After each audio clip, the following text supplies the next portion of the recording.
না, আপনি 15 মিনিট বলতে পারেন। ব্যাপারটা তো অনেক কমপ্লেক্স, একটা ইউনিক সিচুয়েশন। আমি আমার সম্মানিত বিরোধী দলের নেতাদের চোখে আবেগ দেখি, কথায় দেখি। তবে একটা জিনিস এটাও দেখি যে কেন জানি প্রথম থেকেই আমাদেরকে জুলাইয়ের বিরুদ্ধে নিয়ে যাওয়া একটা পায়তারা দেখতে পাচ্ছি।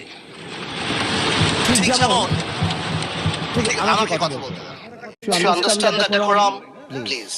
I was quiet when এটা হবে না কিন্তু। আমাকে আওয়ামী লীগ সরকার মনে পড়ে যায়। যে আমরা যদি কোনো কথা বলতাম, যুদ্ধাপরাধের বিচার চায় না। আমরা বলতাম তেলের দাম কত, যুদ্ধাপরাধের বিচার চায় না। আমি অনেকখানি ওই অ্যাটিটিউডটা দেখতে পাচ্ছি। সবচেয়ে বড় কথা, we have no problem with July সনদ। আমাদের প্রবলেম প্রক্রিয়া নিয়ে। আপনারা কোন প্রক্রিয়ায় করতে চাচ্ছেন এবং আমরা আমাদের ডিসেন্ট, নোট অফ ডিসেন্ট আগে থেকেই দেওয়া।